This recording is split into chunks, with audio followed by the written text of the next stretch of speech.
mark, mga kaibigan. We've got 45, or that's 15 more before 11 o'clock. Magandang evening po sa buong Kamaynilaan. Hope you guys are enjoying the evening with me. Ako po inyong lingkod, ang inyong fa-fa. Gamamaya ka mga kapiling nyo. Pinabati ko ang Arms Corps Marikina. Ayan, PSMOC. From Jalila, Guro. Dami pinabati na sigon. Maligayang bati po. At cherrymobile.com.ph. Dali, puntahan nyo. At bumili kayo ng premium flare selfie. Kit-kit ng telepono na yan, mga kaibigan. Hindi pa nga binibigay sa akin yung request ko niyan. Premium flare selfie, mga kaibigan. I love it. Wala pa akong caller na babae ngayong gabi, no? Parang lalaki lahat ang biktima. Pero hindi, actually yung mga lalaki ng loko. Ay, nako. Sabado, Paris Point Avenida. Sa Linggo, Paris Point Remedios. Magkalapit lang, ano? Sabado, Avenida, Linggo, Remedios, mga kaibigan.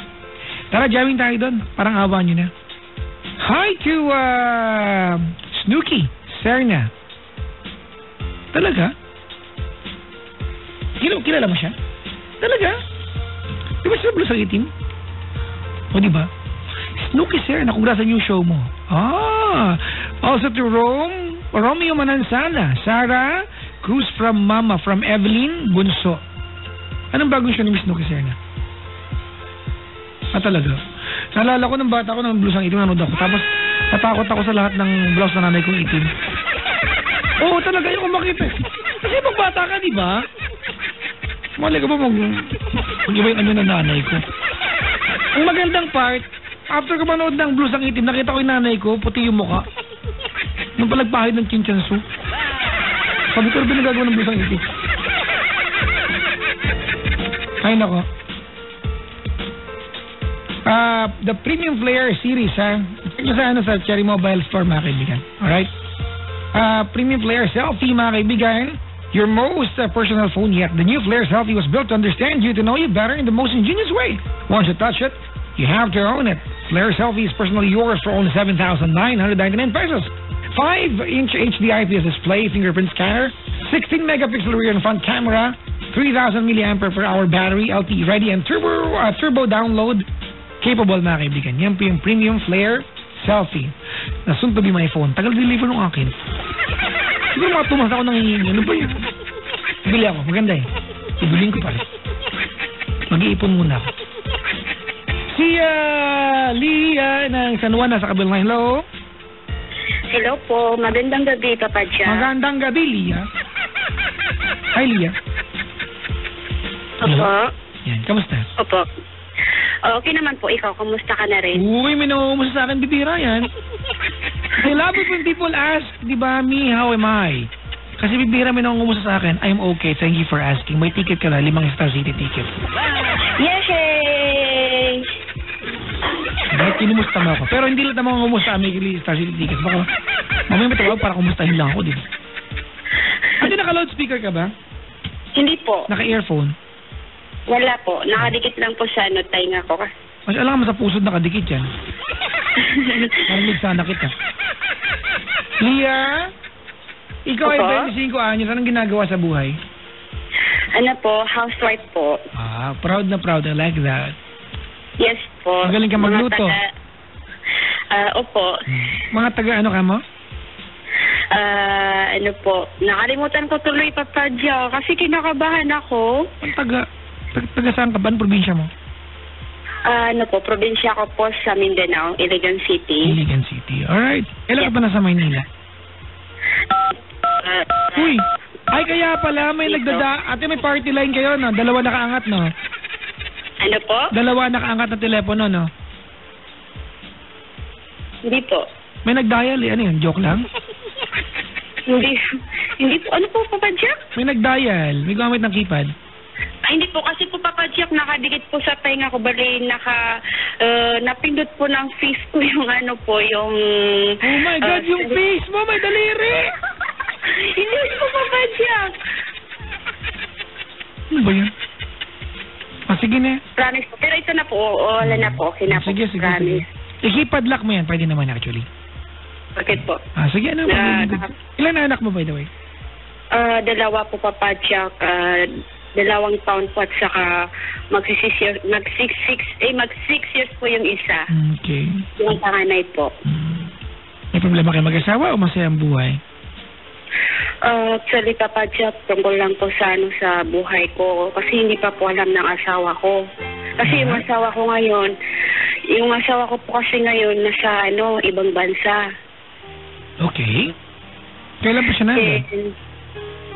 Ano po, Papa Jack? Kailan pa siya nandun? Magwa 1 year na po sa July. Anong bansa? Sa sa Makkah. Sa? Makkah po. Makkah, Saudi Arabia. Saudi. Opo. Alright. Anong trabaho niya doon? Papa Jack, cashier. Cashier. Opo, sa isang bakery po sa mall. Meron kayong pandiregla doon? Hindi ko po alam. Di ba? Meron kaya doon? Pag pandiregla kaya, pwede bang monthly lang kainin niya? Sinibiro ka lang. Sige na. Ano yung bagay na hindi masabi-sabi sa kanya? Kasi po, Papa Jack, ito pong problema ko. Nakataya po dito yung buhay ko eh. Okay.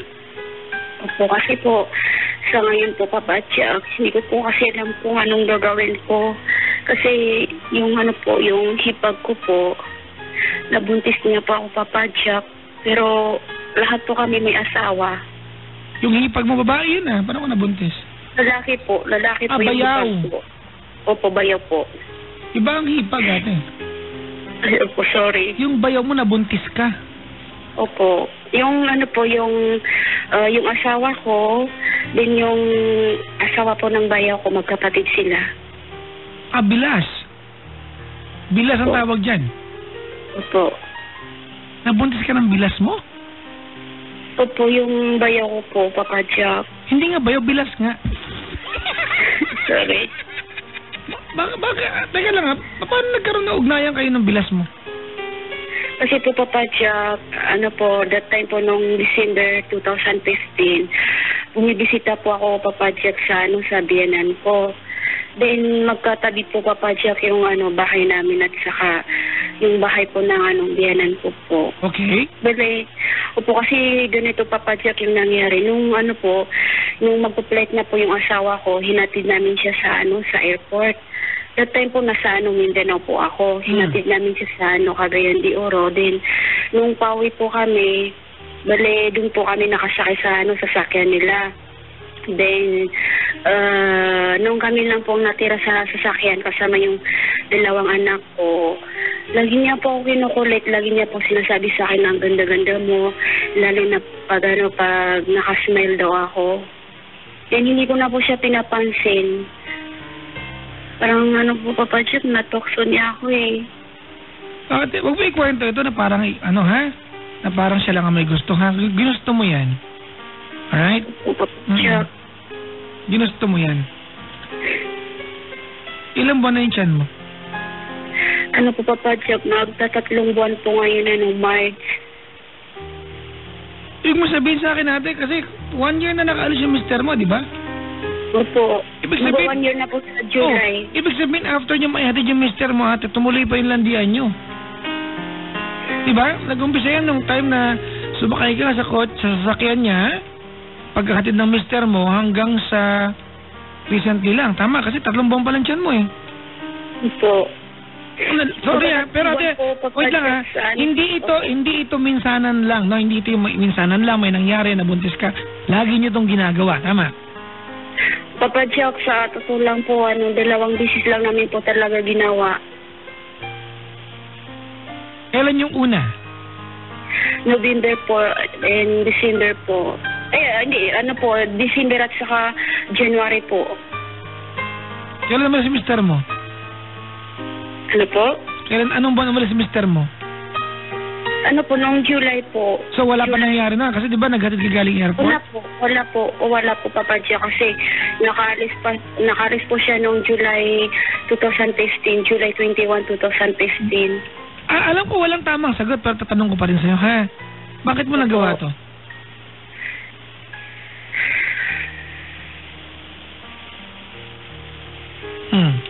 Papa Jack, hindi ko maintindihan eh. Yeah, bakit mo nagawa ito? Bakit mo nagawa? Kasi Papa Jack, po, parang natukso lang po talaga ako. May asawa yan, di ba? Opo, dalawa rin po Papa Jack yung dalawa rin po yung anak niya. Bali po yung yung kapatid po ng asawa ko. Dati po nag-away kami. Kasi So nalaman na ng asawa niya? Hindi po. Ang nakakalam po lang ngayon yung kaibigan ko sa Saudi at saka yung kapatid ko dito sa doon po sa Mindanao and yung tita ko po na kapatid ng papa ko. Bali po tinawagan ko po yung tita ko. Then sabi niya sa akin, bakit mo nagawa? Hindi mo man lang naisip na may asawa ka. Papa Jack, alam mo Papa Jack, uminom po ako ng 10 portal. Hindi pa rin po mawala kasi ang takas po No. Don't do that. Don't do that. Hindi tama yan. Ate, hindi option yan. Ano po Papa Jack ang gagawin ko pag malaman po ng Hingi ka ng tawad. Hingi ka ng tawad. Kung wala yung kanya, wala kang magagawa. Hindi ka tuwir natin na nagtukso ka lang, Ginawa mo ito. Walang namilit sa'yo. Ginusto mo yan. Alam mo yan, sarili mo. Right? Opo. Ginusto mo yan, tama? Opo. Walang namilit sa'yo, tama mali? Opo. Tama.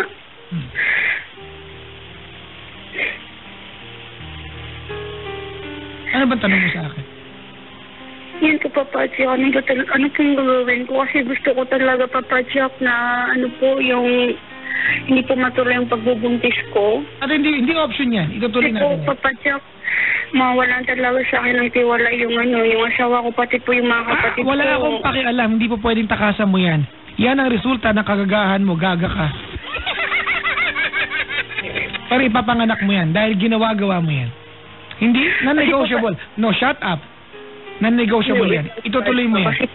Okay po. Pero Papa Jack, nung January po, nagpa-ultrasound po ako hanggang February. Then, lahat po talaga negative. Then, pati po yung laboratory ko, negative. Then, every month din po, dinadatnan ako. Then, ang naramdaman ko lang po nung February na may malakas na pumipintig po sa tiyan ko.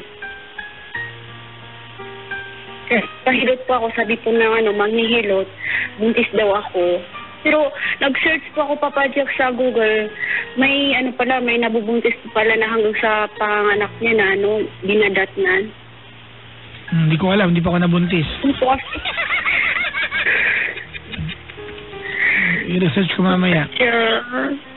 Talaga Ate, wala, sorry wala itong ibang remedyo, manganganak papanganak mo yan. Anak mo yan. Hindi option natin na takasan mo yan. Maliwanag tayo? Papa Jack, kinakatakutan ko po, baka po, hindi ko na po lamang mangyari sa bayaw ko at saka sa asawa ko. Ate, resulta yan na nagawa mo. Wala tayong magagawa. You have to face the consequences of your stupid actions. Sorry wala ka ng problema ngayon ate. Katotohanan na ito ng buhay. Hindi na ito pwede solusyonan lang ng kung ano-ano.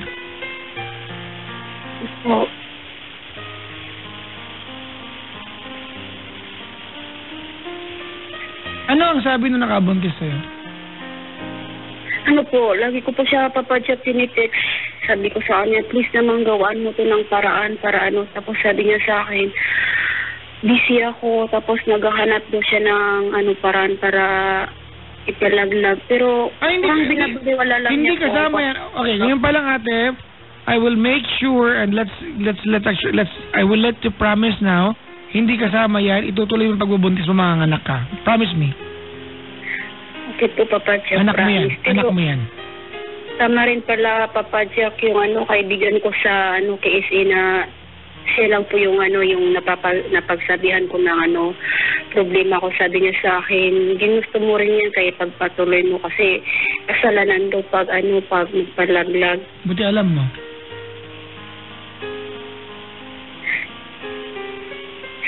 Alam mo, Papa Jack, ang 7 araw na hindi po ako kumakain. lagi po ako umiiyak. Eh, gaga Tapos ka eh. Malandi ka eh. Sinisin ko po sa kaibigan ko yung kung anong itsura ko ngayon. Sabi niya sa akin, pumangit ka, tapos pumayat ka.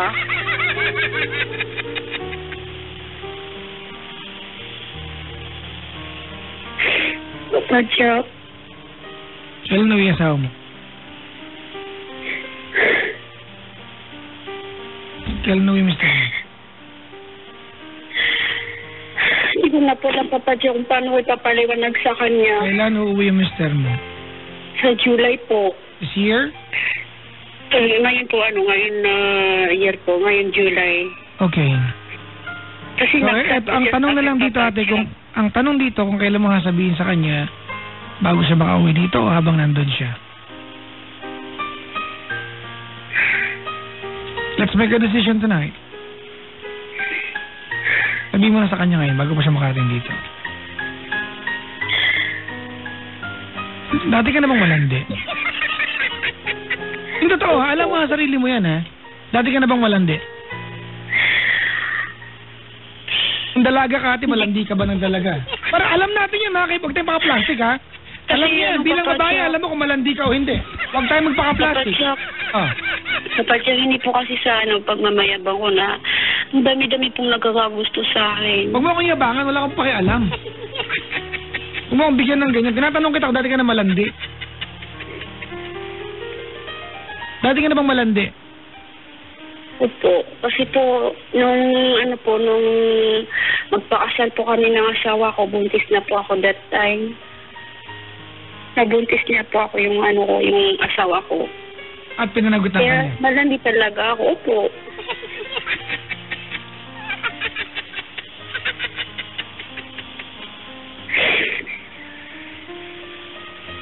Maganda ka ba? Opo. Mga gano'ng kaganda? Kasi sabi ng mga friends ko, may similarity daw kami ni Heart Evangelista. Magkano ang pakong di uno ngayon? Kapag Iba rin yung tanong. Madaling ba?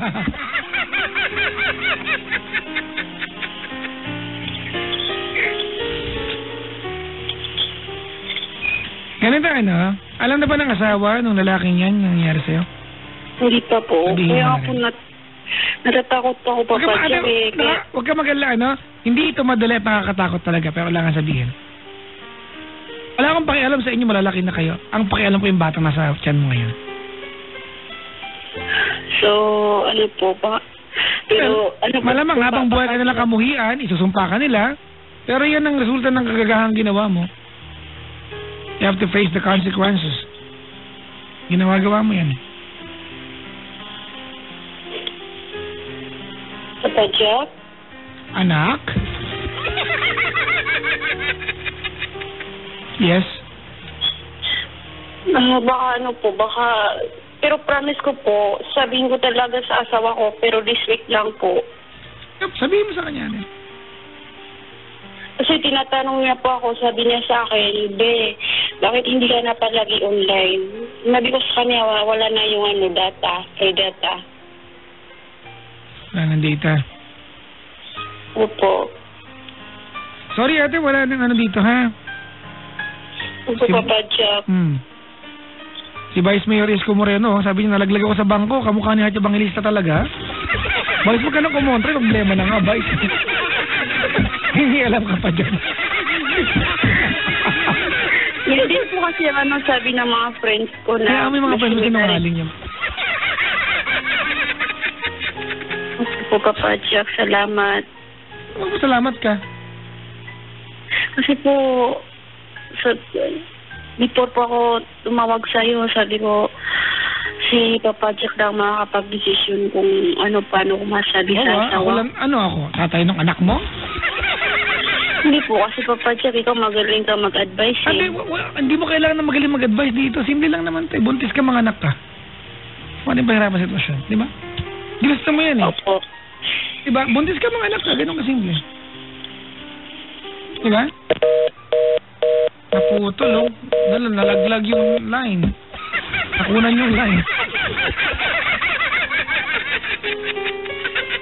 Mga kaibigan, cellphone po yun. Hindi natin kayang tawagan ulit. Bad trip, no? Alam mo, ang gusto ko siyang kastiguin sa part na hindi niya sinasadya. Tapos tinanong ko kung malandi siya, oo daw. Paano hindi sinadya? Alam mo, malandi ka. Natukso lang po ako yun. Gago. Ito nga ngain kita ng alpombra sa bibig eh. Mga kaibigan, tawagan niyo ako over 832-6171, 1-800-10-100-5683. I need another caller. Diba? I need another caller. Maligayang bati po sa lahat ng mga nakaantabay sa atin. Babati lang ako. Si Papa Weng ay nakaantabay siya. Vice, good morning sa iyo. Kamusta ka na? Maligayang pakikinig sa iyo. Ano pinagyakabalahan mo ngayon? Pabati naman. Weng Kalma. Papa Weng, maligayang bati sa iyo. I'd like to say hi. Greet us naman. Aileen Sanchez and Oliver Rodriguez just finished KBP General Meeting. Napanood kita sa Ad Summit playing the guitar. Gwapo ka pala. Oh, na-realize nyo na. Yung nanay ko, oh. Ha, anak, natawa ako. Ang gulit na nanay ko. Mama, ka tumawa, ma! Yung nanay ko na kahit tagilid ng mangga nag-selfie. Hi, ma. How are you? Nasa Laguna, Pagsanhan. Uy, sir, ha? Hello sa iyo dyan. At hello sa mga tao, mga kasalamuha mo dyan. Maligayang bati sa iyo. Mga taga Laguna, Pagsanhan, hello po sa inyo lahat.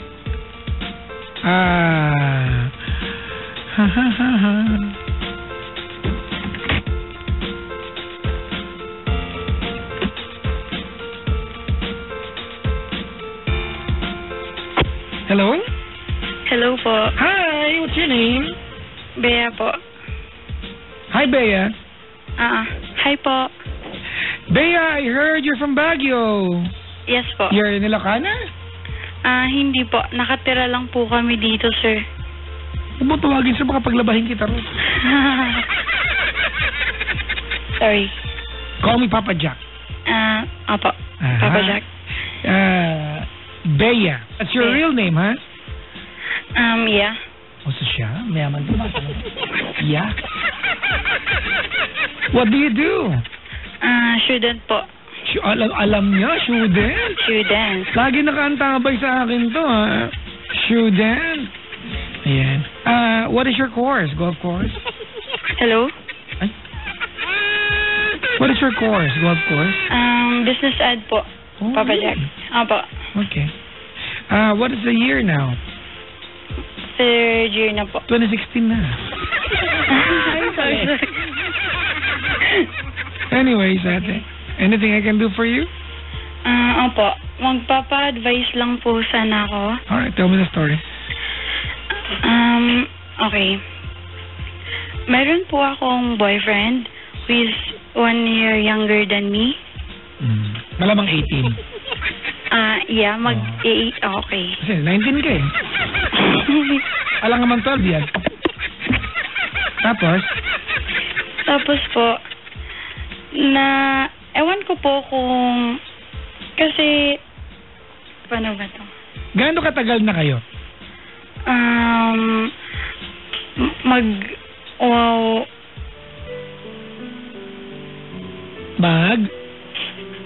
Magto 2 months po. Okay. Saan mo nakilala? Sa school? Opo. Ano school mo? SLU? UB? Saan? Confidential po. Diyos. Talaga? Nagawang school? Kailangan po ba? Tinatanong ko lang naman, te. Okay. Hindi ka para sa school mo? Hello? Cordillera ka ba? Ano po? Ha? UP? UB po. Ha? UB po. University of Baguio City. Yeah, hi. Mga schoolmate ko. Sige. Opo. You met this guy sa campus? Hindi po. Okay. Parang ano lang. Sa barangay namin, ganun. Sa barangay? Opo. Katanawan, kumbaga kabilang bangin. Tapos po, alam niyo po yung parang nalilito po ako sa sarili ko kung kung dapat ko po bang ipagpatuloy. Ba't mo sinagot-sagot, ate, kung ayaw, hindi mo pala sure kung papatuloy mo? Oo nga po kasi alam mo po yung pagkasama ko siya, kompleto naman po yung araw ko, ganun. Yung nabibigay So, pag hindi mo siya kasama, hindi magagabi. Ganun. Ganun po. Actually, first boyfriend ko po to, kaya ganun. Okay, yan. Now I understand. Alright.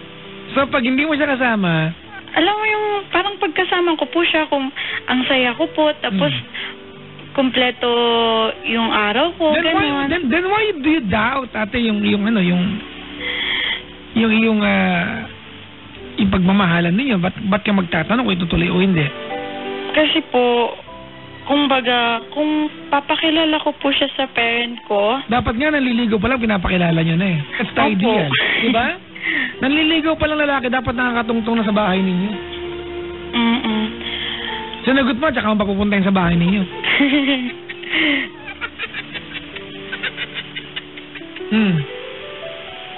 Diyan po. So you don't know kung pakikilala mo sa magulang mo?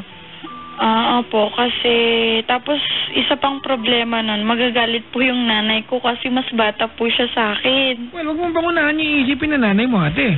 I'm sure magagalit nanay mo na meron na palang ligaw sa'yo at sinagot mo nang hindi ka nagsabi sa kanila. 2 months na kayo eh. Yung karapatan ng magulang yan na malaman sino bang kasama ng kanilang anak pag lumalabas ng bahay. Is their right to know? Diba? Opo. Ano ginagawa mo, te? Humihinga po, sir. Okay. Mahal mo naman yan, lalaking yan. Opo. No, ganda, no? Ano man po? But don't feel bad about having someone in your life, ano? You just need to have proper guidance. You know, you falling in love, liking the opposite sex, that is part of growing up. Diba lahat tayo napagdaan din ng magulang mo yan.